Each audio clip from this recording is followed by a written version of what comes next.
વડોદરા શહેરના માંજલપુર વિધાનસભા બેઠકની પેટા ચૂંટણી યોજાવાની છે, ત્યારે કોંગ્રેસ બીજેપીના ઉમેદવારોએ એડી ચોટીનું જોર લગાવી જનસંપર્ક કરી રહ્યા છે. ત્યારે ભારતીય રાષ્ટ્રીય કોંગ્રેસના ઉમેદવાર ભીખાભાઈ રબારીએ મકરપુરા વિસ્તારની વસાહતો અને આવાસોનો લોકસંપર્ક કર્યો હતો.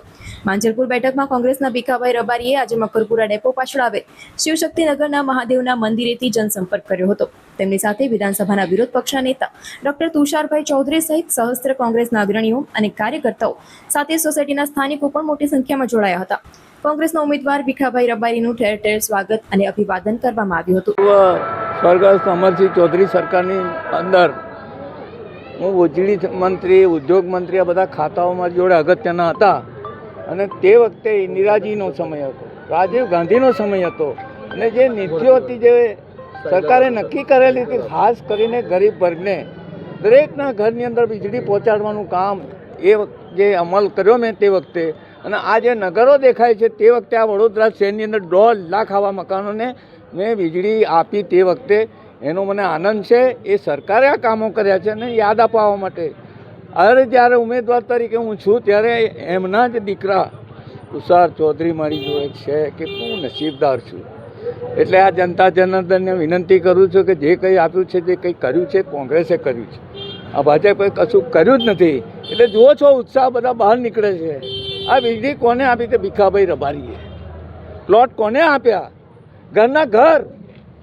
એ જે શહેરી જમીન તોજમાનો કાયદો હતો ને, ફાજલ થયેલી જે જમીન હતી ને, આ શહેરની અંદર 10,000 પ્લોટ 250 રૂપિયામાં આપ્યા છે એક પ્લોટ. ને એની અંદર જે મકાનો થઈ ગયા છે એ ત્રીજી પેઢી રહે છે. એટલે જે કંઈ કર્યું લાંબુ કહેતો નથી, એ અમારા કાળની અંદર જ થયું છે, અમરસિંહભાઈની સરકારમાં જ થયું છે. અને મને આનો આનંદ થાય છે કે બધા મને ઉત્સાહથી સ્વીકારે છે. એમને હું વિનંતી કરું છું કે હવે 30 વર્ષ પછી પાછો આવ્યો છું મત લેવા માટે. મેં તો કર્યું છે અને સાબિત કરી બતાવ્યું છે. બેસ્ટ MLA તરીકેનો મને એવોર્ડ મળ્યો છે એ જમાનાની અંદર.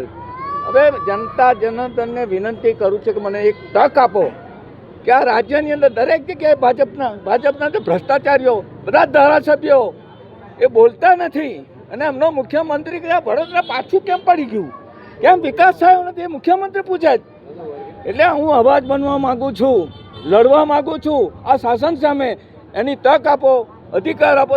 માંજલપુર વિધાનસભાની પેટા ચૂંટણીમાં કોંગ્રેસ પક્ષ દ્વારા શ્રી ભીખાભાઈ રબારીની ઉમેદવાર તરીકે પસંદગી કરવામાં આવી છે. હાલમાં એમનું ડોર ટુ ડોર લોકસંપર્કનું કાર્ય પૂરજોશમાં ચાલી રહ્યું છે. અને આજે એમની સાથે ખભે ખભા મિલાવીને હું પણ એમના પ્રચારાર્થે જોડાયો છું. અને 30મી તારીખે જ્યારે આ મતદાન થવા જઈ રહ્યું છે આ વિધાનસભાનું, ત્યારે જે ગુજરાત સરકાર પ્રત્યે નારાજગી છે અને ભારત સરકાર પ્રત્યે નારાજગી છે એનો પડઘો 30મી તારીખે મતદાનમાં ચોક્કસ પડશે એવો અમને વિશ્વાસ છે.